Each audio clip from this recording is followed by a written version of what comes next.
ассалому алайкум бинандагони гиромӣ, нашри ҷанбастии барномаи иттилоотии навидро мустақиман манзури шумо мегардонем. Дар студия Соро Хориқназарова ва сурдатарҷумон Сатторов Қурбоналӣ.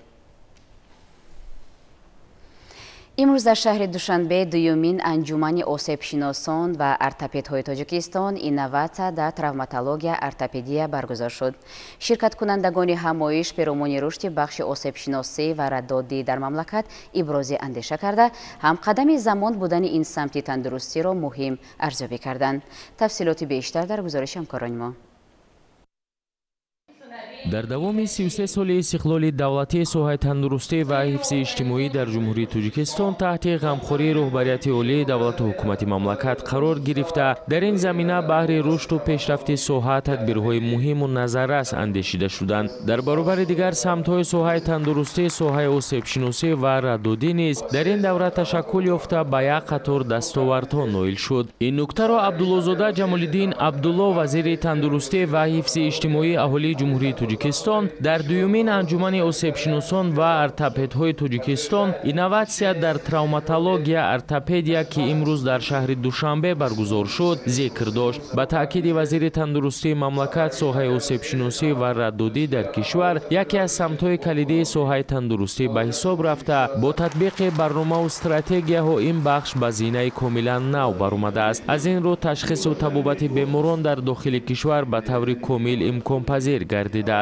дар идомаи чорабинии ташкилкунандагон ҳадафи асосии баргузории анҷумани мазкурро баррасии равишҳои инноватсионӣ дар ташхис ва табобати осебдидагон ва беморони системаи такяву ҳаракат аз ҷониби роҳбарон, мутахассисони пешбар, тадқиқотчиён, осебшиносон, ортопедон ва дар умум олимон аз дохил ва хориҷи кишвар арзёбӣ карданд.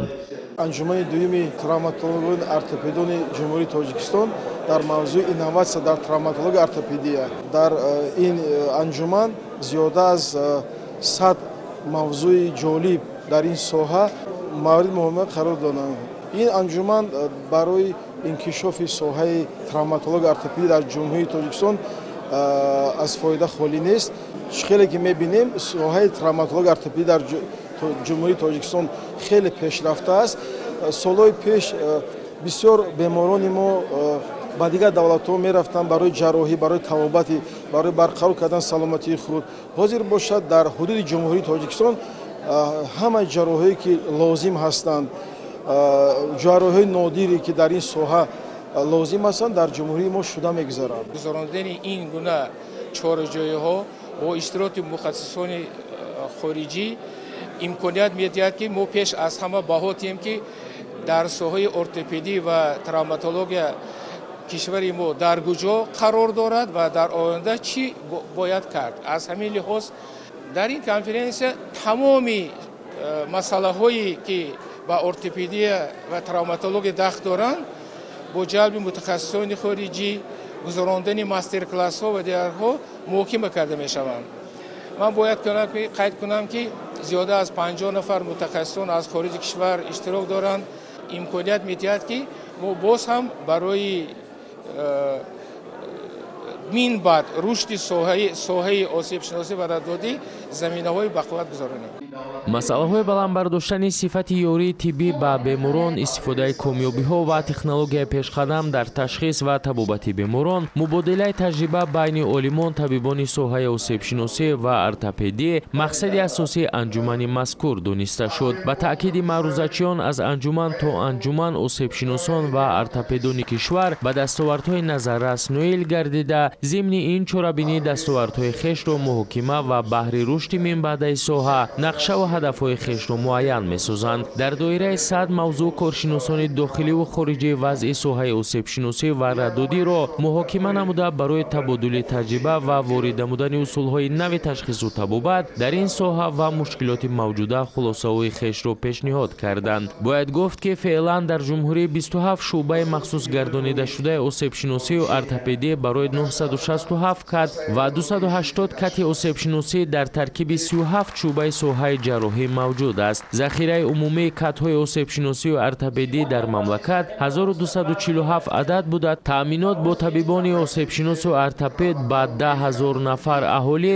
1,8 нафарро ташкил медиҳад. яъне имрӯз соҳаи осебшиносию ортопедӣ дар кишвар рушди ҳамаҷониба намуда, усулҳои муосири табобат дар ҷумҳурӣ имконпазир аст. ҷои зикр аст ки инак соли дуюм аст ки дар кишвар чорабинии сатҳи баланд анҷумани осебшиносон ва ортопедони ҷумҳурии Тоҷикистон баргузор мегардад.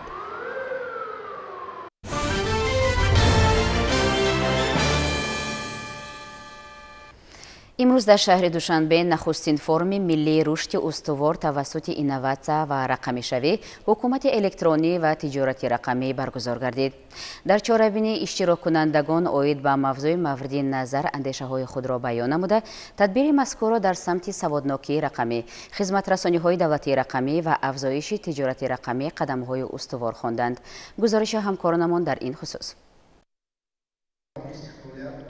рушди устувор тавассути инноватсия ва рақамишавӣ, ҳукумати электронӣ ва тиҷорати рақамӣ нахустин форуми миллие буд ки бо иштироки намояндагони вазороти идораҳои дахлдории кишвар, кумитаву ташкилот ва шарикони рушду созмонҳои ҷаҳонӣ аз ҷониби агентии инноватсия ва технологияҳои рақамӣ баргузор карда шуд. масъулин мақсади асосии форуми миллиро ташкил намудани муҳити бисёрҷониба барои баррасии масъалаҳои сиёсати идоракунии рақамӣ дар соҳаҳои мухталифи иқтисодию иҷтимоии кишвар маънидод карданд. форуми мазкур мутахассисони соҳаҳои гуногунро ба ҳам овард, то ки равандҳои муҳими идоракунии рақамӣ музокира ва тадбирҳои зарурӣ андешида шаванд.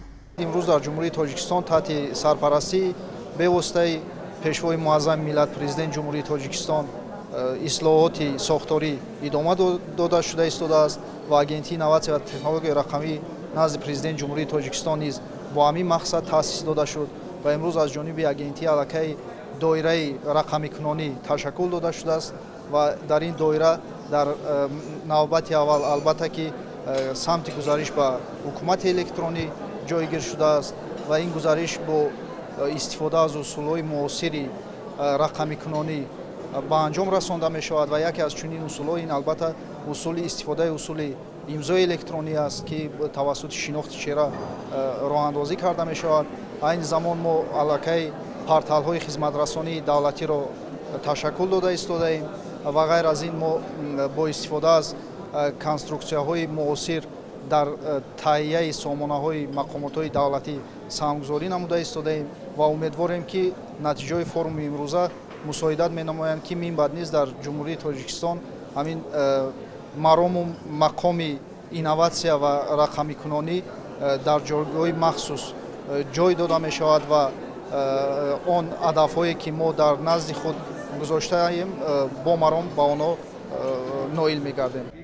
арзёбии ҳолати кунунии ҳукумати электронӣ ва тиҷорати рақамӣ, таъсири онҳо ба дигаргуниҳои иҷтимоию сиёсӣ ва иқтисодӣ дар кишвар, муайян намудани муносибат ва нақши мутавозини ҷонибҳо дар танзими инфраструктураи ҳаётан муҳими иттилоотӣ ва амнияти киберӣ, таҳияи тавсияҳо оид ба рушди устувори рақамии кишвар баҳри расидан ба ҳадафҳои стратегии миллӣ аз дигар масъалаҳое буданд ки аз ҷониби иштирокчиён мавриди таҳлилу баррасӣ қарор гирифтанд.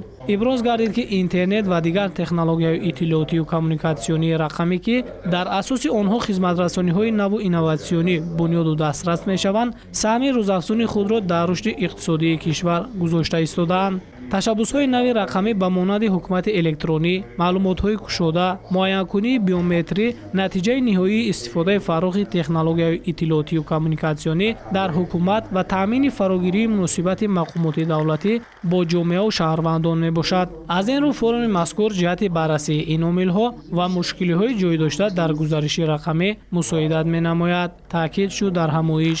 ҳамчунин дар идома форуми миллӣ оид ба ҳукумати электронӣ ва тиҷорати рақамӣ дар сессияҳои пленарӣ ва соҳавӣ муҳокима гардиданд.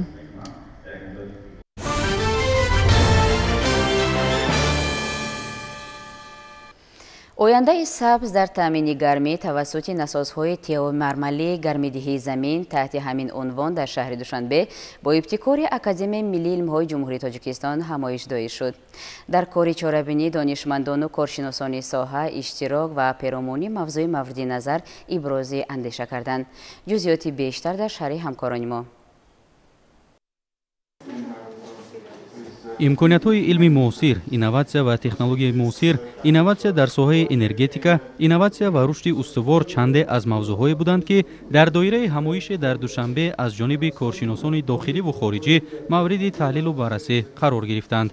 Чорабинӣ аз ҷониби Академияи миллии илмҳои ҷумҳурии Тоҷикистон таҳти номи Ояндаи сабз дар таъмини гармӣ тавассути насозҳои геотермалии гармидиҳии замин баргузор гардид. ҳадаф аз баргузории конфронсро ташкилкунандагон саҳм гузоштан дар мутадилсозии минтақавӣ ва муқовимат ба гармшавии глобалӣ тавассути беҳбуди вазъи энергияи барқароршаванда ва ташкили ҷойҳои корӣ бо назардошти захираҳои фаровони обҳои зеризаминӣ дар Тоҷикистон арзёбӣ намуданд. Конференсияи дар масъалаи низоми гармидиҳӣ бо истифода аз иқтидори гармии замин баргузор гардид.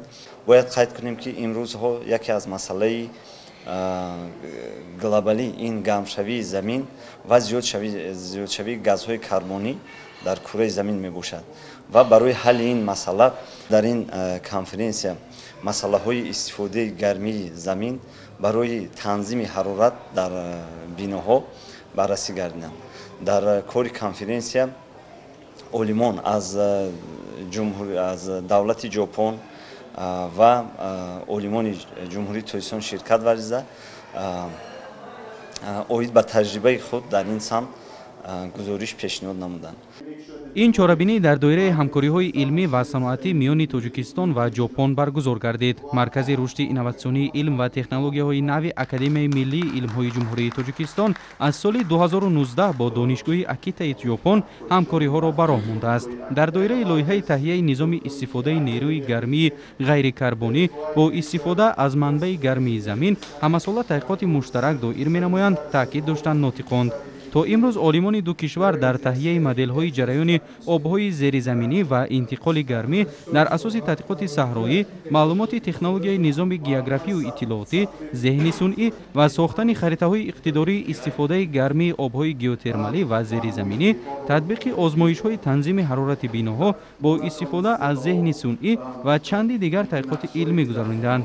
Изҳори умед карда шуд, ки ин гуна чорабиниҳо барои беҳтар намудани технологияи азхудкунии иқтидори захираҳои энергияи замин мусоидат намуда барои рушди энергияи сабз дар ҷумҳурии Тоҷикистон замина мегузорад.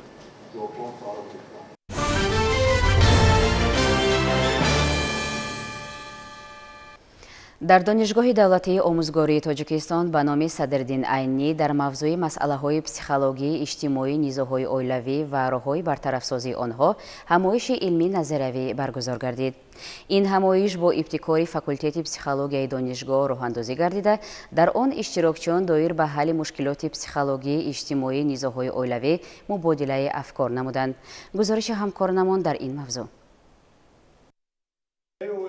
ҳамоиши илмӣ назариявӣ дар мавзӯи масъалаҳои психологии иҷтимоӣ, низоҳои оилавӣ ва роҳҳои бартарафсозии онҳо дар донишгоҳи давлатии омӯзгории Тоҷикистон ба номи Садриддин Айнӣ омӯзгорон ва мутахассисони соҳаи равоншиносиро ба ҳам овард. ҳамоишро роҳбарияти донишгоҳ ифтитоҳ бахшида, доир ба мавзӯи мавриди назар андешаҳои худро баён намуданд. тавре зикр шуд ташаккул ва рушди оила дар ҷомеа таърихи дурудароз дошта, дар тамаддуни инсонӣ он ҳамчун niҳоди таъминкунандаи афзоиши аҳолӣ, воситаи муошират ва муносибати иҷтимоӣ ва фазое аст, ки арзишҳои умуми инсонӣ аз қабили муҳаббат, ҳамдигарфаҳмӣ, садоқат, ҳамзистӣ, таҳаммулпазирӣ дар он ташаккул ёфта рушд кардаанд. оила бақои давлат ва ҷамъият буда, зерсутун ва пойдевори тарбияи насли навраз маҳз аз он сарчашма мегирад. аммо ба таъкиди нотиқон, сар задани низоъ дар оила як қатор масъалаҳои психологии иҷтимоиро ба вуҷуд меорад, ки ҳалли онҳо пойдевории ҷомеа ва устувории давлатро таъмин месозад. интихоби ин мавзӯъ бесабаб нест, чунки дар замони муосир яке аз проблемаҳои иҷтимоие ки дар ҷомеаи мо зиёд вомехӯранд, ин пошхӯрии оилаҳо мебошад ва психологҳо дар ҷомеаи муосир нақши муҳим мебозанд дар ба низом даровардани низоъҳои оилавӣ, пешгирӣ ва бартараф кардани онҳо. ва чунин конференсияҳо дар факултети мо ҳар сол аз тарафи кафедраҳои гуногун баргузор мегарданд ва мубрамияти мавзӯъҳои конференсия низ аз талаботҳои ҷомеа интихоб бармеояд ва мо он мавзӯъҳоеро интихоб менамоем میکنیم که به واسطه زیادتر شهروندان تاجیکستان با این مسئله ها با متخصصان همچون پسیخولوگ مراجعت میکنند. باید گفت که همایش‌ها وابسته به موضوعهای اویله و نیزهای اویلوی، تربیت فرزندان و پشتخوری اویله‌ها همساله از جانب فاکولته پسیخولوژی دانشگاه آموزگاری برگزار می‌گردند، ولی امسال چاره‌بینی فرق کننده بود. در همایش امسال تشکیل کنندگان متخصصان جوان رشته روانشناسی را که در این سمت به تحقیقات‌های علمی مشغول شدند جلب نمودند. همزمان از جانب هیئت استادان در کنفرانس شرکت داشته، از جمله عالمان ساحه مذکور معروضه‌های پرمحتوا راجع به حل مشکلات مسئله‌های بالا ذکر به سمع اشتراکداران همایش ارائه گردید.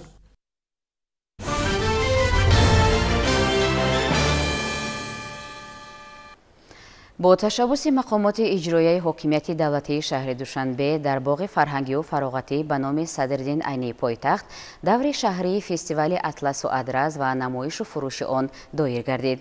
مقصد از برگزاری فستیوال ارج گذاشتن به لباس ملی، بلند برداشتن قدر و منزلت این لباس که معرفگر فرهنگ ملی است ارزیابی شد. گزارش در این باره.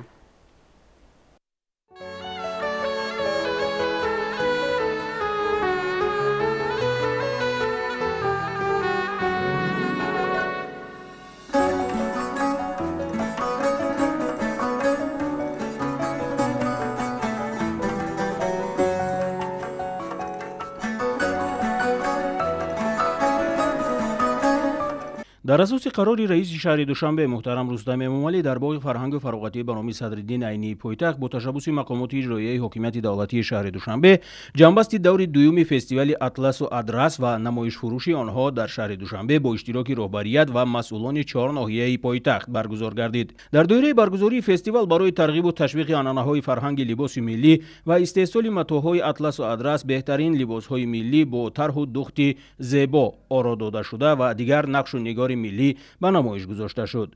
نخست هیئت حکمان با رهبری معاون رئیس شهر دوشنبه از نمایش محصول دست اطلس و ادرس بافان شهر دوشنبه بازدید نموده با نتیجه کاری هنرمندان چیره‌دست پایتخت بهای بلند داده غالبان نیز معین گردیدند. هدف از برگزاری فستیوال اطلس و ادرس در دایره عملی شوی هدف چهارم صنعتی کنانی با سرعت کشور و سالهای رشد صنعت جهت دستگیری استحصال کنندگان وطنی، سرعت و صفت تازه بخشیدن با استحصال متاح‌های گوناگون ملی از قبیل نوهای نوی اطلس و ادرس، ارج گذاشتن به لباس ملی، بلند برداشتن قدر و منزلت این لباس ملی که معرفگر فرهنگ ملی است، احیای هنرهای مردمی، تربیت حس زیبایی پرستی، ترغیب لباس ملی میان جوانان و ترغیب صنعت و هنر والای ملت تاجیک در عرصه بین المللی، اینچنین کشف استعدادهای نو بین طراحان جوان و چیره‌دستان ماهر ارزیابی گردید. ضمناً معاون رئیس شهر دوشنبه تاکید نمود که با شرافت استقلال دولتی و تشبث‌های پیوسته پیشوای ملت محترم امامعلی رحمان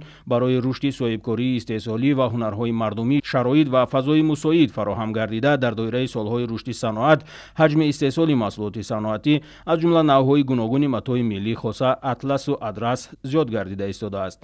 ذکر شد که در فضای پرتضاد جامعه جهانی برای پیشگیری از فرهنگ بیگانه و رو آوردن به فرهنگ ملی توسط ترغیب لباس ملی اقدام شایسته و سری وقتی است. هنرمندان ناحیه ما البته با دستاورد خود با جوزدانها، با پیراهن‌های زیبا، با متاح‌هایی که آماده می‌سازند اینجا اشتراک نمودن.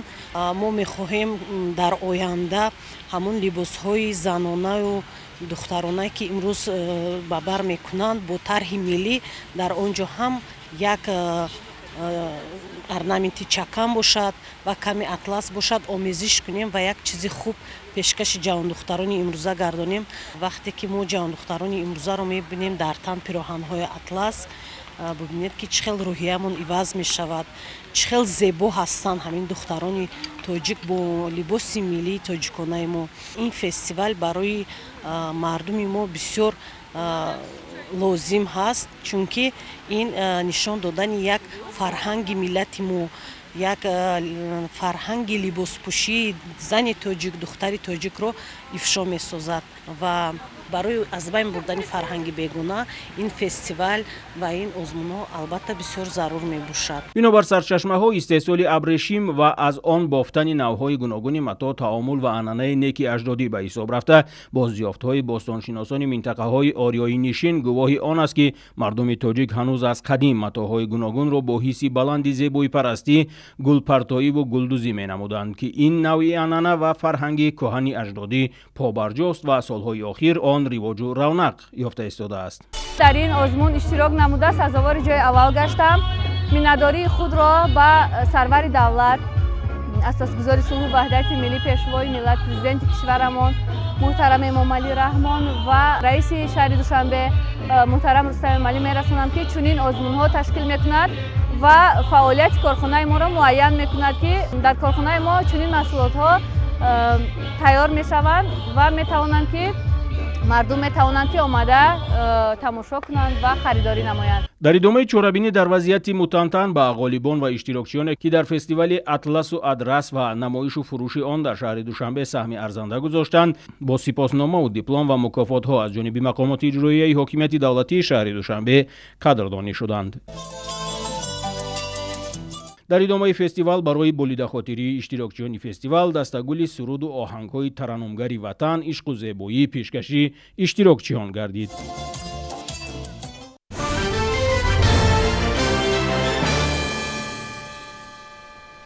дар ноҳияи абдураҳмони ҷомеи вилояти хатлон бо иштироки намояндагони агентии беҳдошти замин ва обёрӣ назди ҳукумати ҷумҳурии тоҷикистон, мақомоти иҷроияи ҳокимияти давлатии ноҳия, кишоварзону хоҷагидорон ва шарикони рушд лоиҳаи рушди истиқлоли иқтисодӣ ва беҳтар намудани вазъи занон дар Осиёи марказӣ тавассути дастрасӣ ба об ва инфраструктураи обёрӣ натиҷагирӣ карда шуд. тибқи иттилои ҳамкорони мо дар доираи татбиқи ин лоиҳа масъалаи бо оби полизӣ таъмин намудани بیشتر از 4,500 گکتار در ناحیه‌های عبدالرحمن جامع و خراسان بهتر گردید.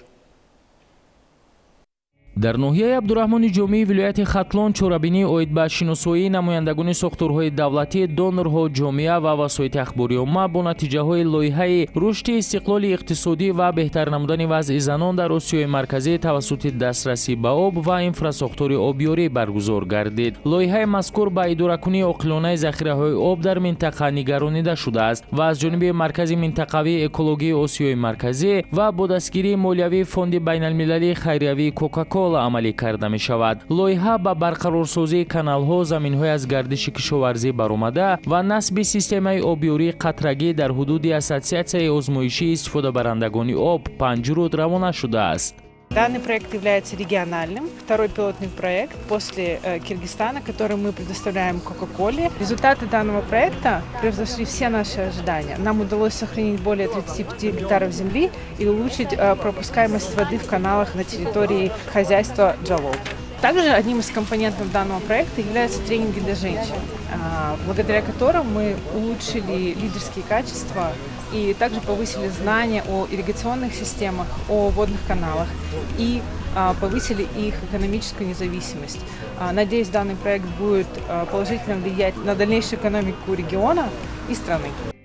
дар чорабинии намояндагони агентии беҳдошти замин ва обёрӣ назди ҳукумати ҷумҳурии Тоҷикистон, Кумитаи ҳифзи муҳити зист, намояндагони ширкати Кока-Кола ва ширкати Кока-Кола Нӯшокиҳои Тоҷикистон, РЕДСА, роҳбарияти ассоатсиясияи истифодабарандагони оби Панҷруд ва намояндагони мақомоти маҳаллии ҳокимияти давлатии ноҳияи Абдураҳмони ҷомеъ иштирок намуданд. лоиҳа, ки моҳи апрели соли 2024 дар ҷумҳурии Тоҷикистон оғоз гардида буд, ҳадафу вазифаҳои пешбинишуда аз ҷумла ҷорӣ намудани усулу технологияи нави обёрӣ, барқарорсозии каналҳо ва заминҳои аз гардиш берунмондаро бо муваффақият амалӣ намуд. Ин ба баландбардоштани ҳосилнокӣ ва мустаҳкам кардани устувории кишоварзӣ дар минтақа мусоидат менамояд.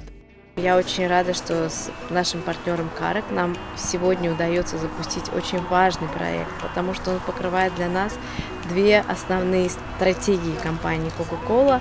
Одна из них – это возврат воды в природу, и другая из них – это экономическая поддержка женщин. яке аз усулҳои муҳими лоиҳа ин тавонмандсозии иқтисодии занон тавассути равишҳои муассир ба занҷирҳои истеҳсолӣ ва фурӯш мебошад. ин фаъолият ба гузарондани як қатор тренингҳо барои занони деҳқон оид ба омӯзиши усулҳои нави обёрӣ ва баландбардоштани арзиши маҳсулоти кишоварзии онҳо тавассути коркард ва бастабандӣ равона шудааст. ин лоиҳа бо фарогирии беш аз 1200 хоҷагии деҳқонӣ ва тақрибан 700 хонавода самаранокии мусбати худро нишон дод, ки дар маҷмӯъ ба беш аз 5000 сокини ноҳия фоида овард. бо шарофати ин лоиҳа ҳар сол беш аз 2 миллион литр об ба табиат бармегардад.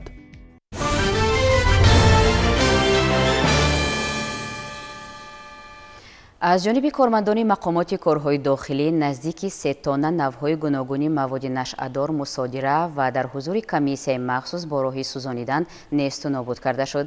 маводҳои заҳрогин дар натиҷаи чорабиниҳои оперативи ҷустуҷӯӣ аз тарафи кормандони мақомоти корҳои дохилӣ мусодира гардиданд.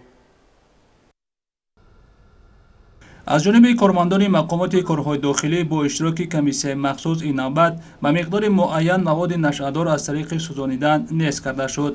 далелҳои шайъӣ наздики 3 тонна намудҳои гуногуни воситаҳои нашъадор ки ҳалнома ва таъиноти судиашон ба тасвиб расидааст аз ҷониби ҳайати комиссия барои несту нобуд кардан пешниҳод ва чорабинӣ бо ҳузури намояндагони воситаҳои ахбори омма, мақомоти прокуратура, суд ва дигар сохторҳои марбута баргузор гардид. маводҳои гуногуни воситаҳои нашъадор таҳти назорати комиссия маҳв карда шуд. навъҳои маводи нашъаовари героин, афюн, ҳашиш, бангдона, ниҳоли бангдона, ниҳоли кӯкнор, метафетамин ва ҳабуҳои экстазӣ дар асоси иҷроварақаҳои судӣ барои несту нобуд кардан омода ва дар оташдон сӯзонида шуданд. имрӯз аз ҷониби комиссия ҳудуди 2 тонна ва 800 килограмм воситаҳои нашъадор ва моддаҳои психотропӣ омода карда шудаанд. комиссияи мо муваззаф бар он гардидааст ки воситаҳои нашъадоре ки дар ҳудуди ҷумҳурии тоҷикистон ба гардиши ғайриқонунӣ барода шудаанд мусодира ва бо тавассути сӯзонидан несту нобуд карда шаванд. воситаҳое ки омода гардиданд аз ин 2 тоннаву 200 килограмми онро воситаҳои нашъадори навъи ҳашиш, 300 килограмми онро воситаи нашъадори героин ва дигар навъҳо аз ҷумлаи афюн, бангдона ва имрӯз мутаассифона дар кишвар ҳолатҳои ба маъмулияти ғайриқонунӣ баровардани воситаҳои нашъадори психотропии навъи метамфетамин, метил диоксид амфетамин ва экстазӣ ба қайд гирифта шудааст ки ин ба ҳаёт ва саломатии шаҳрвандон хеле зарари зиёд дорад. хушбахтона аз ҷониби вазорати корҳои дохилии ҷумҳурии тоҷикистон имсол миқдори зиёди воситаҳои нашъадор мусодира гардид ва тавассути сӯзонидан аз ҷониби комиссияи махсус созмондодаи вазорати умури дохилӣ ки шомили он намояндагони мақомоти прокуратура ва судӣ мебошанд несту нобуд карда шуда истодааст. маводи нашъадори сӯзонидашуда натиҷаи фаъолияти босамари мақомоти корҳои дохилӣ аст ки дар доираи чорабиниҳои оперативии ҷустуҷӯӣ аз муомилоти ғайриқонунӣ мусодира шудааст. мубориза бар зидди муомилоти ғайриқонунии воситаҳои нашъадор яке аз самтҳои афзалияноки фаъолияти мақомоти корҳои дохилӣ ба ҳисоб рафта. аз ин лиҳоз кормандони соҳа ҷиҳати солимии ҷомеа ва пешгирии паҳншавии ин маводи заҳрогин фаъолияти шабонарӯзиро ба роҳ мондаанд.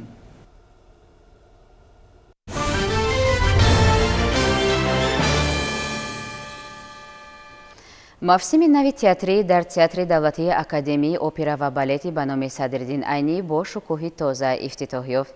ҳунармандони хушсалиқаи ин даргоҳ дар мавсими 87-уми театрӣ операи рӯдакиро манзури роғибони ин санъати воло гардониданд. ҷузъиёти бештар дар матлаби навбатии барнома. бо ин гуна саҳнаю намоишҳои ҷолиби ҳунармандон ва ҳузури шумораи зиёди тамошобинон дар театри давлатии драмавии опера ва балети ба номи Садриддин Айнӣ мавсими нави театрӣ оғоз гардид. мавсими мазкур бо намоишномаи рӯдакӣ ва мусиқии классикӣ кушода шуд. аз таваҷҷуҳи зиёди тамошобинон ба ҳар амалу ҳаракати ҳунармандон ба назар мерасид ки намоишнома мувофиқи завқи тамошобин интихоб шудааст ва гурӯҳи эҷодӣ болои ин саҳна зиёд кор карданд.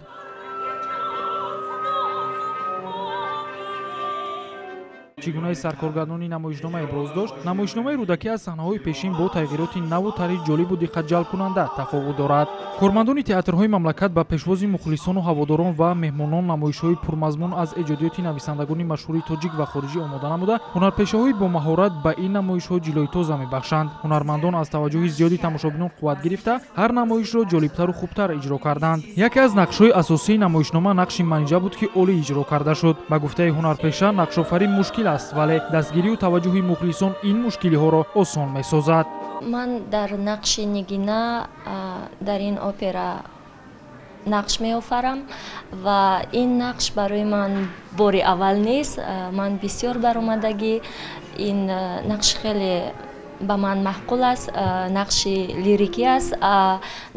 дар нақшҳои лирикӣ ман бисёртар хеле ҳам нақс вақте ки ман дар курси панҷум таҳсил мекардам, дар вақти тамом кардани ман раиси комиссияи давлатӣ Шарофиддин Сайфиддинов буданд ва он кас ба ман ҳамин нақшро тавсия дода буданд, ки ман мехоҳам, ки шумо ҳамин нақши нигинаро бозед.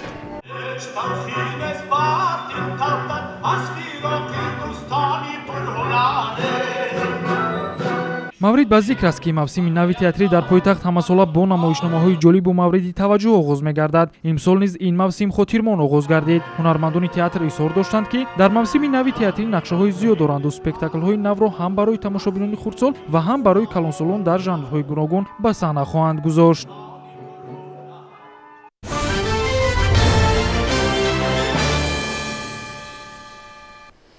дар шаҳри ҳисор маданияти заминистифодабарӣ марҳила ба марҳила баланд гардида, аз ин ҳисоб некуаҳволии сокинон беҳтар мешавад.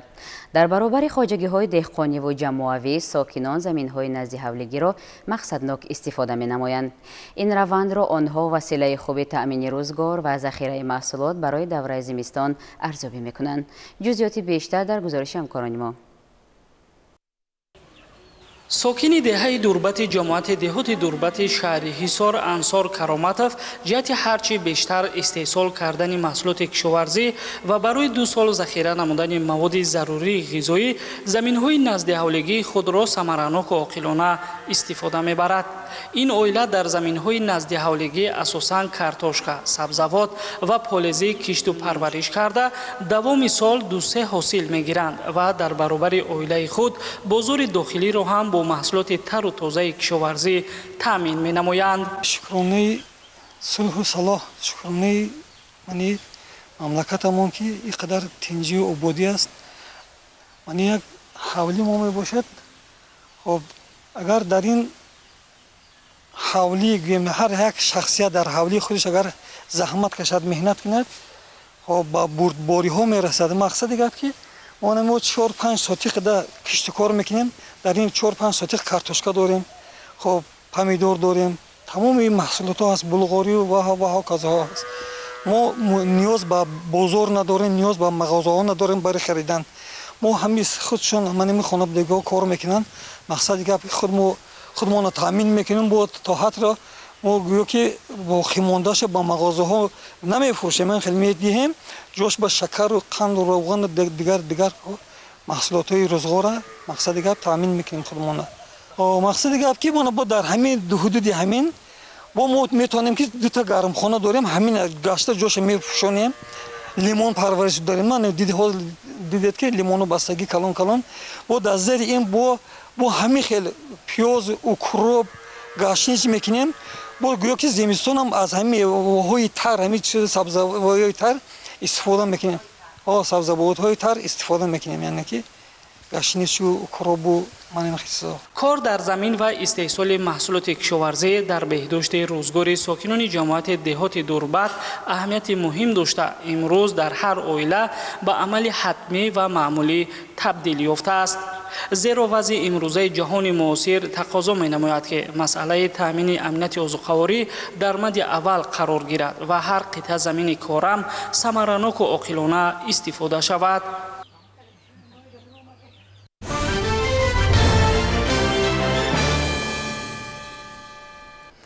22 сентябр дар тоҷикистон ҳамчун рӯзи рӯдакӣ таҷлил мешавад.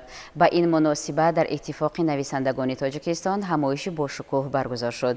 Зикр гардид ки устод Абу Абдуллоҳи Рӯдакӣ дар таърихи адабиёти тоҷику форс саҳми беандоза гузошта, то замони мо мероси гаронбаҳояш дастраси дӯстдорону ҳаводорони шеъру адаб гардидааст. ҷузъиёти бештар дар матлаби навбатии барнома. маҳфили мазкур дар толори калони иттифоқи нависандагони тоҷикистон бо иштироки шоирону нависандагони зиёд ва ҷавонону ҳаводорони